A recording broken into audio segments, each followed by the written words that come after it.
Let's rewatch it again. I'm Jordan, and this house is an unusual house because there's three bedrooms and no bath. But the ocean's right there. Today we are rewatching Friends season 3, the season finale, the one at the beach. In our season 3 finale, our six head off to the beach in Montag in hopes of reuniting Phoebe with an old family friend. Meanwhile, Ross must decide between Rachel and Bonnie. We also have two other minor plot lines, with Chandler trying to convince Monica he would make a good boyfriend for her, and Joey trying to make everyone play strip anything. One of my favorite things about Friends is that all six characters are main characters. We get four plot lines all intertwined while in a single bottle episode with only two guest stars, and we are seemingly on location. Now, I've mentioned what a bottle episode is before. It means that it is just our six in one spot. Normally, we see them in Monica's apartment, or maybe a little bit split apart, like in the one with the blackout, where they're in a couple different locations. But it's a way of keeping the set contained and small. It's much cheaper. And I have to say, bottle episodes are my absolute favorite.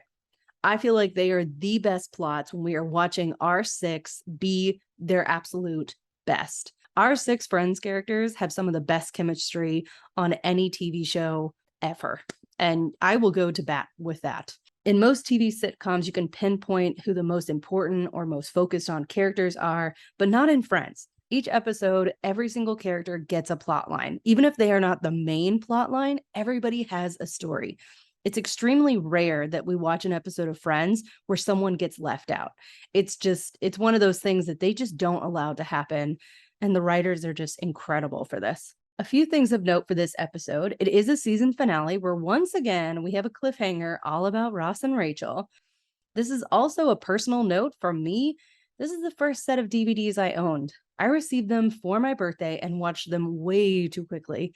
This was actually the same year my dad went through some very serious cancer treatments and nearly passed away. He's alive and well now, but I was only in ninth grade at the time. These 4 DVDs and 6 characters became a very serious security blanket for me. I have seen this finale episode more times than I can even count. It never gets old, boring, or less frustrating when we don't see who Ross chooses. All right, let's just go ahead and get into the episode. I'm very excited. We begin in the coffee house, Central Perk, and Chandler is asking Bonnie, Ross's new girlfriend, about her first sexual experience. Because apparently Bonnie is incapable about talking about anything else, which Rachel is very annoyed with. And honestly, I have to say, that would be really obnoxious too. Because it feels like someone who just doesn't have a whole lot else to say, not a whole lot of substance. Come on, Bonnie. There has to be something else we can discuss here. Joey insists that actually earlier she was talking about geography and all the countries that she's done it in. Ugh, oh my gosh. Our fashion this episode, at least at the start, is a little bit odd. Supposedly it's summer because all of our girl characters are in smaller, lighter type clothing. Monica is wearing a halter top. Rachel is wearing a geometric summer type dress. And then all of our boys are dressed in long sleeve shirts and pants. I know that there are purposes behind fashion on TV with layering and coloring and style to represent certain characters, but sometimes it drives me crazy how you will see one character literally ready to go to the beach and then other characters look like it is 50 degrees outside. So confusing to me. Phoebe runs into the coffee house in a blue maxi dress and says that she found something, a picture, and on the back is her mom's writing, "Me, Frank, and Phoebe, 1965." And they're all like, what? And she goes, "You know what this means?" And Joey asks her that you're actually really old. No, that's her friend Phoebe. According to her high school yearbook, they were like BFF. And everyone looks really confused. And she's like, "Best friends forever." Oh. The term BFF, best friends forever, which Phoebe says in this episode, went so viral that it was added to some international dictionaries, such as Cambridge and Oxford, and it's still used pretty widely. I am kind of blown away by that. I was born in 88, so to me, BFF is just a total normal form of basically telling someone they are your favorite friend. Did Phoebe make this up? I have so many questions. I don't know if she came up with this, and honestly, if she did, I believe it. I have no question. So Phoebe continues to say that she looked up this Phoebe from 1965 and she lives out at the beach. And so maybe we could all go to the beach this weekend. They're all excited to go to the beach. And Bonnie's like, oh, shoot, I have to work. And Rachel goes, oh, big fat bummer. And Phoebe says, so great. We'll all go to Montag. And Joey's like, hey, Bonnie had sex there. I'm sorry. I know we're not supposed to like Bonnie, but like, I extra don't like Bonnie. Not even just the drama and conflict that she causes between Ross and Rachel.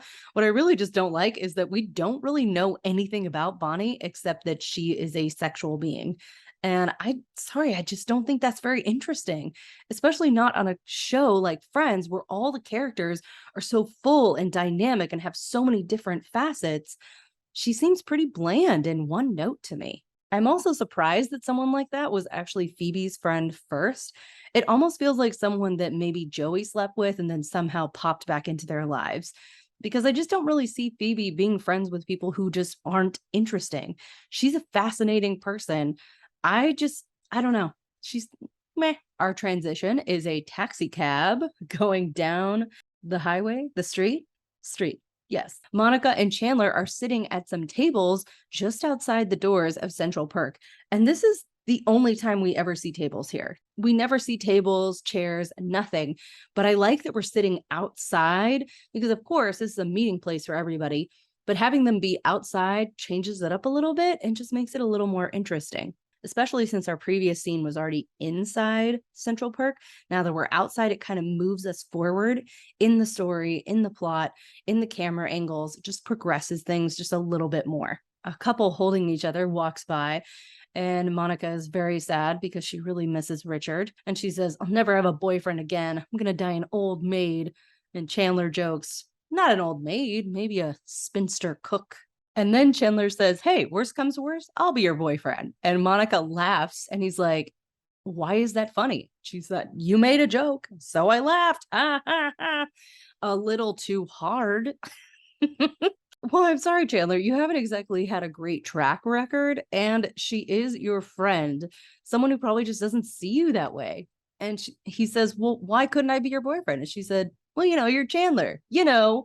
Chandler. And she taps his shoulder with her fist and he says, okay, so we've established who I am and hit me.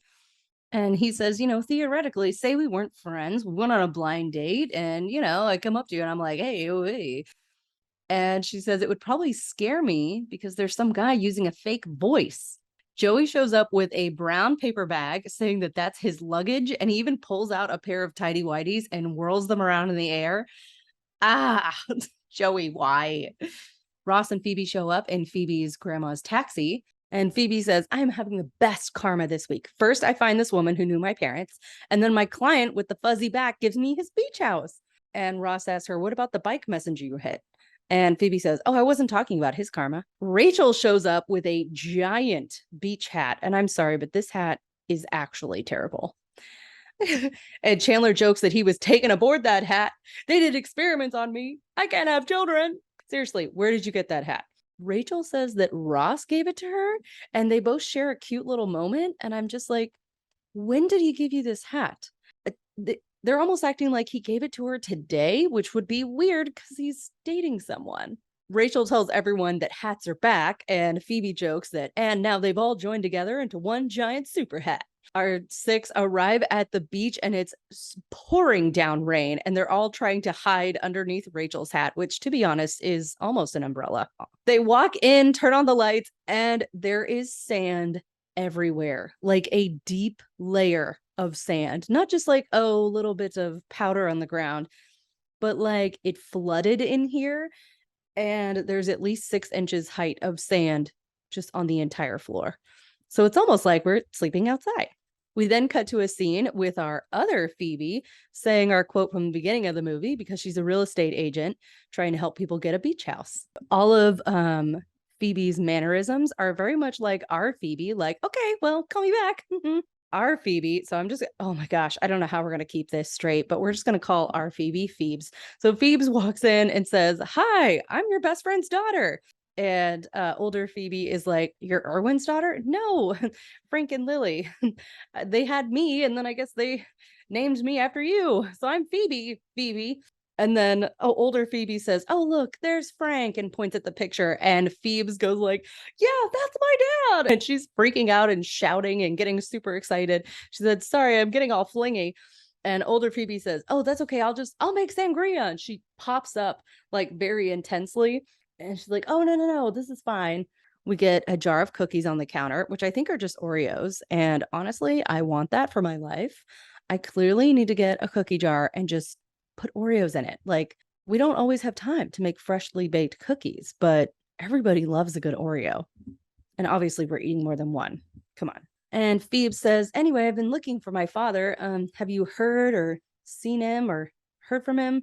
And older Phoebe says, "No, after high school, I guess we just kind of lost track of everybody." And Phoebe says, "So tell me everything about my parents, everything."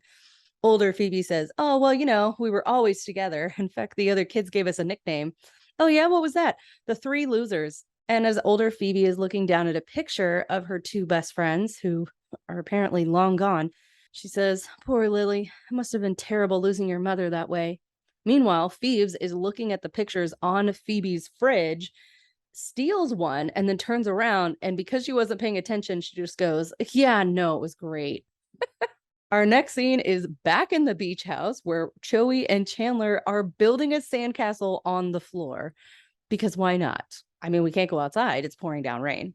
Ross is sitting in a beach chair, acting like he is laying on the beach in the sun, which is pretty funny. And everybody's bored. Rachel is painting Monica's nails, and everybody's just super bored. And Joey insists that they all play strip poker because it's a great rainy day game.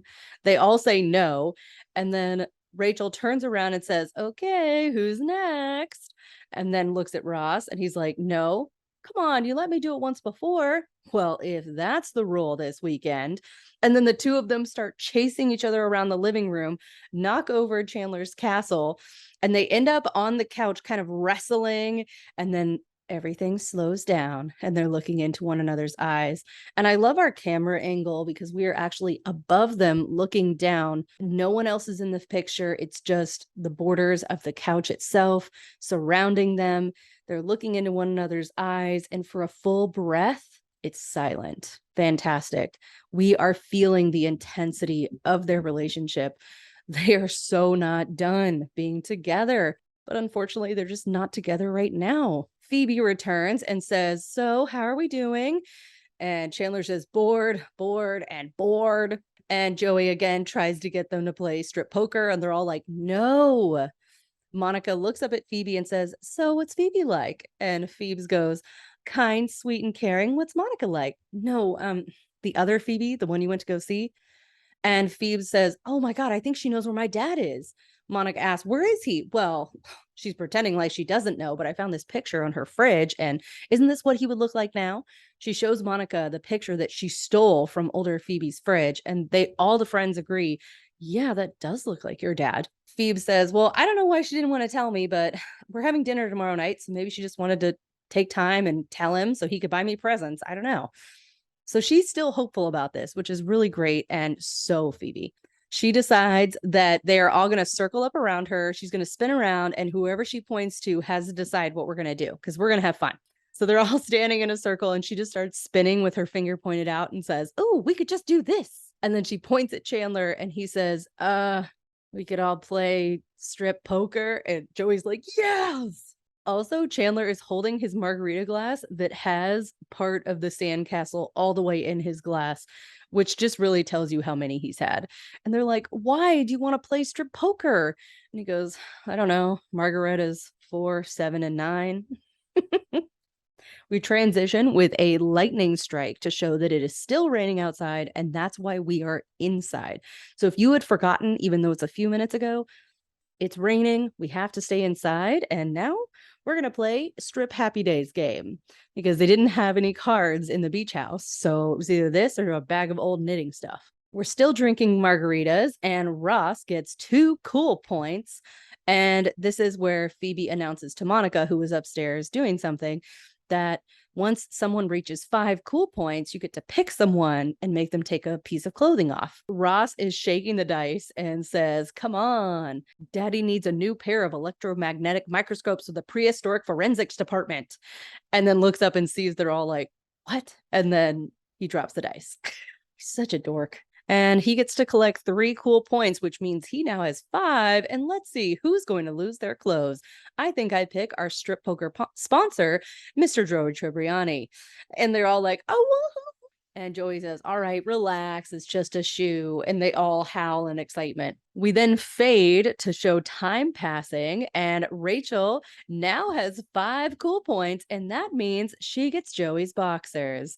We zoom in to show that Joey is seemingly the only one that has lost his clothes in this entire game. And he says, "All right, fine, gang up on me all you want." And Phoebe's like, "Come on, take it off." Here's the thing. It's kind of cold in here, so why don't I just give you guys the peek at the good stuff, but keep my boxers on?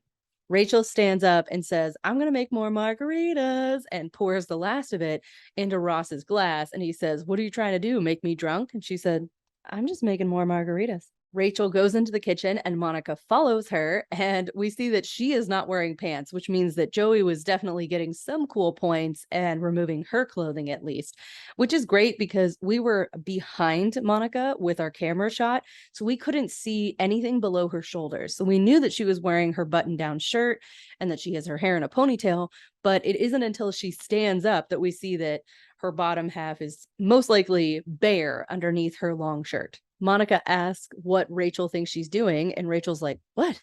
You're painting his toenails, chasing him around the room? Monica, please." And then Monica says, "He's totally flirting with you too." And Rachel gets all excited, and she's like, "He is, isn't he?" I don't know. I mean, maybe it's just being here at the beach together, but it's like something. And then Bonnie shows up. Are you kidding me? She says her boss let her off early, so she took the train. And what are you guys doing? And Joey's like, "We're playing Strip Happy Days game." And Bonnie says, "Cool, I'll catch up." And immediately just takes off her sweater to reveal her bra. And Rachel looks sick. And I don't think it's the margaritas.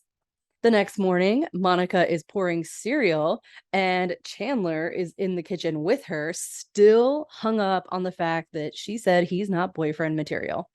And he's like, "So, caught you checking me out at the game last night." She's like, "You didn't even take your clothes off." And he says, "Well, lucky for you."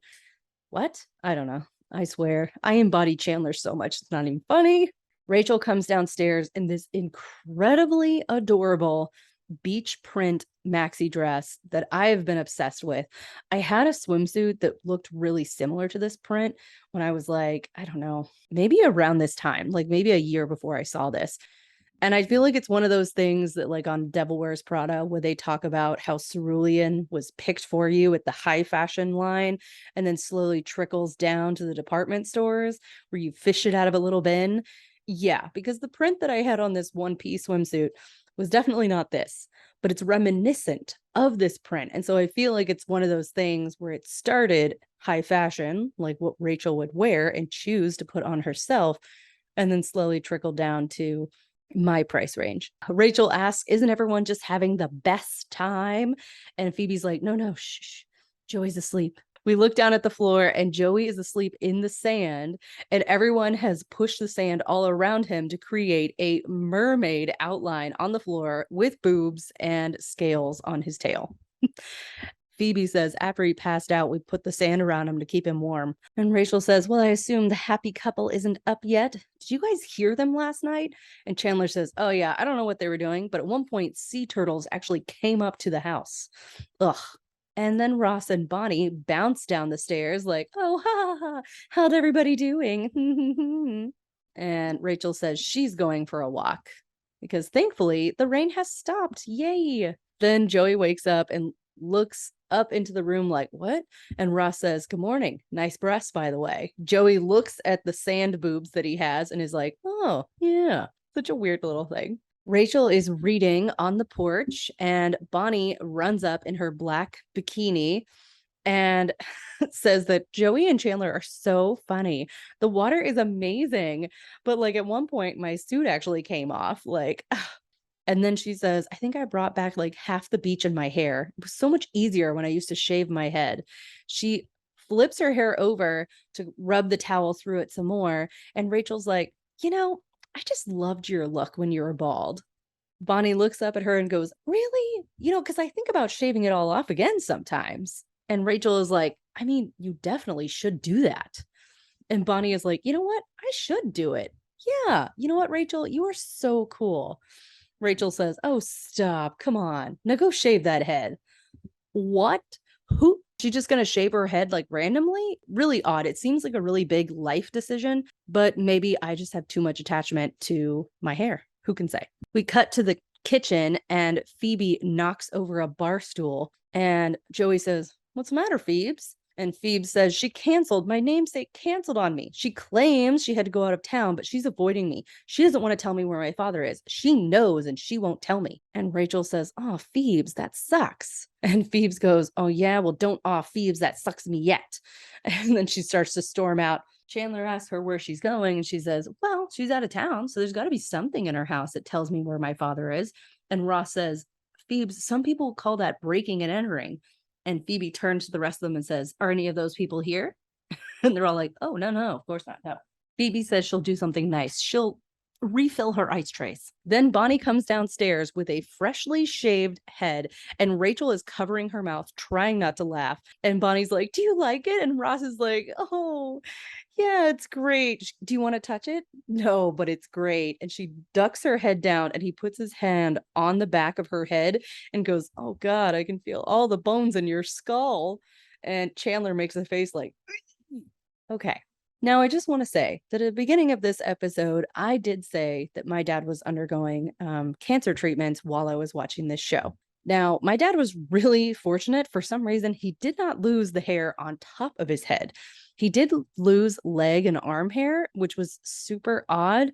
But for some reason, he didn't lose the hair on his head. It never fell out excessively. However, I don't love this whole negativity for someone who has a bald head. I know it's supposed to be like super funny that they're all grossed and creeped out by the whole situation, but I kind of think it's mean because she's literally standing there. Yeah, she's not looking into Ross's face, but clearly his body language, his hand is on her actual skin on her head.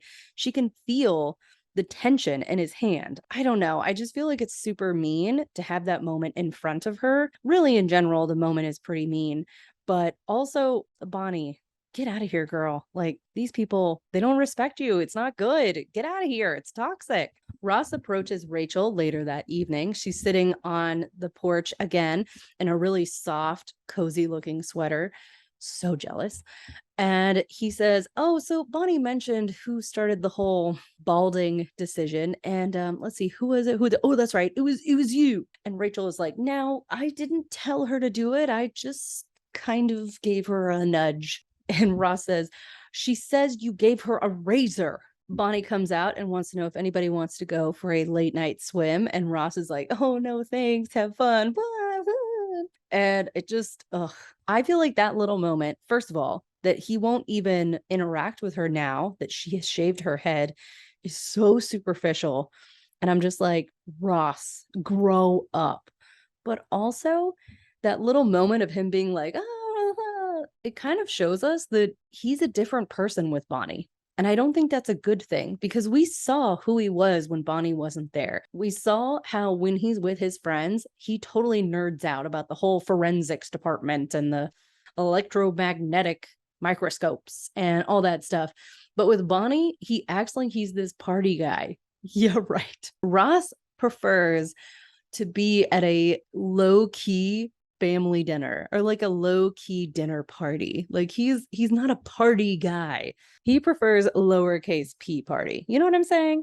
Then we get a shot of Ross and Rachel standing together watching Bonnie walk out onto the beach, and Rachel says, see, she doesn't look that bad. And Ross angrily says, you can see the moon bouncing off the reflection of her bald skin. And Ross says, Rachel, you balded my girlfriend. And she says, Ross, you think it's easy for me to see you with somebody else? And Ross says, hey, you're the one that ended it, remember? And she says, yeah, because I was mad at you, not because I stopped loving you. And he says, you're still in love with me? And she's like, and he says, you still love me? And she says, yeah, well, you still love me. And he goes, and he says, what does this mean? Do you want to get back together? And she says, I know, maybe. I don't know. She says, I still can't forgive you for what you did, but sometimes when I'm with you, and she presses her hands into her chest, and you can just see the anguish, how she loves him so much but is still so upset that he cheated on her. And I don't care if you think they were on a break or not. The fact is that he slept with someone else while they were in love, and that's really hard. That is so incredibly difficult to deal with for any couple. So it doesn't matter if they were on a break, not on a break. The fact is that they had a fight of whatever kind, and he slept with someone that same night. And that's really, really hard to come back from. Ross steps closer to her and is like, what? What do you want to do? And he keeps getting closer, and then they share a quick kiss and then immediately go into a much deeper kiss. His hands on her face, her arms wrapping around his shoulders. To break up the moment, Chandler and Joey walk in, and Chandler is saying, no, I don't care. I am not playing strip poker with you one-on-one for practice. And Joey says, come on, I made the cards and everything. Rachel says that she's going upstairs, and she walks through the boys, turns around and looks at Ross, and the two of them share a moment, and she places her hand on her heart again, like, whoa. And Ross turns around, and Joey's like, hey, want to play strip poker game for practice? Our next scene is Phoebe breaking into older Phoebe's house by trying to sneak into the window, but the window keeps sliding down to close on top of her. So she's trying to slide through it, and she gets her foot stuck, and then the window slams down, and she's like, shh. She moves around the room and knocks into a hanging wind chime that's inside. Why is the wind chime inside? And Phoebe again shushes the wind chime. She finds a directory book of some kind of older Phoebe's and opens the freezer for light. And as she's standing there, older Phoebe walks in with a hanger for a weapon and turns on the light and is like, oh my God. And Phoebe says, no, it's me. I didn't want to make any noise. And then older Phoebe says, then don't break in. Older Phoebe asks her, what are you doing here? And Phoebe says, I came to fill your ice cube tray. And Phoebe says, okay, look, I took this picture from your fridge. It's a picture of my father. Look, that's Frank Buffet right there. I deserve to know where I came from, all right? I deserve to know where my father is. And if you can help me find my father, then you should. Otherwise, you're just mean. And then older Phoebe says, okay, all right. The man in that picture is Chuck Mangione. And Phoebe looks down at the picture and goes, my father is Chuck Mangione? No, that's Chuck Mangione. I sold him a house last year. And I'm very sorry, but I really don't know where your father is. And that's the truth. And Phoebe is very disappointed. And older Phoebe says, but you're right. I think a person should know where they come from, which is why okay, I'm your mother. And Phoebe does this cute little sound because that's quite a shock. Older Phoebe is like, I wanted to tell you yesterday, but I felt all floopy. And we see our Phoebe's eyes get really big, like, whoa. We cut back to Ross telling Joey and Chandler everything that just happened.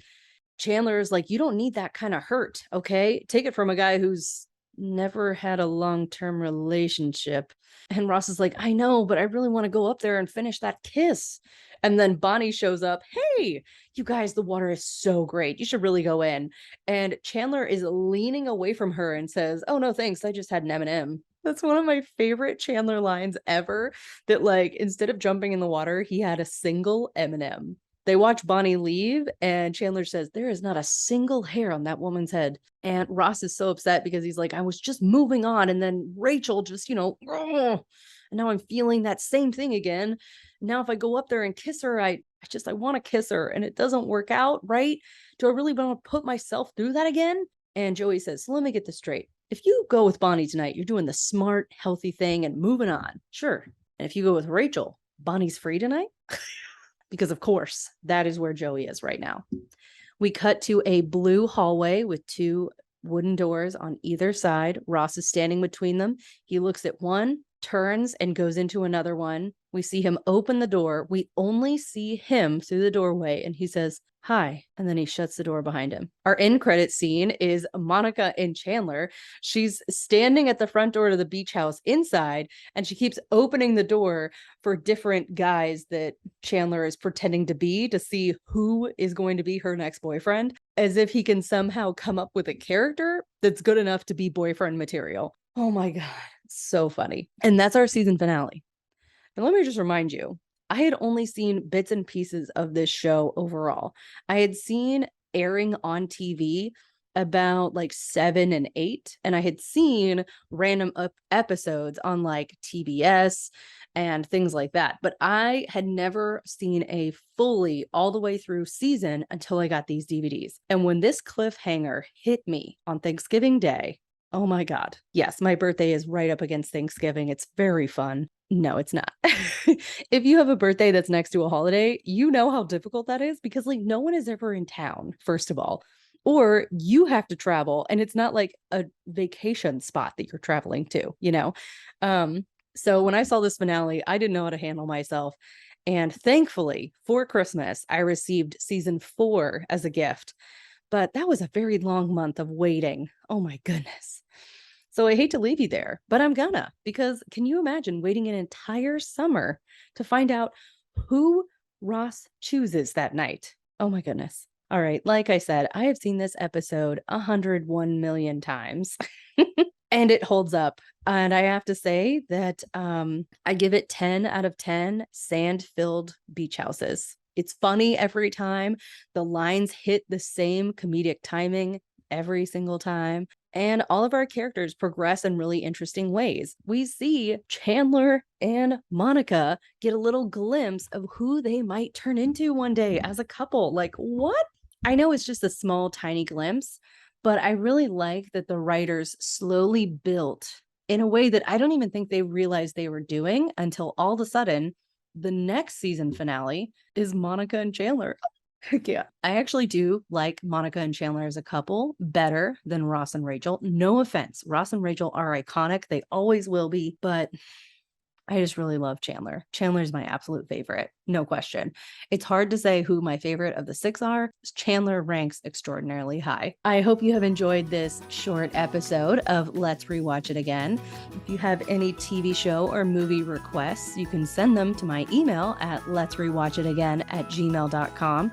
You can also find me on Instagram at Let's Rewatch It Again. Send me your thoughts, questions, comments, or I don't know, maybe tell me who your favorite Friends character is. Until next time, I'll catch you on the flippity flip.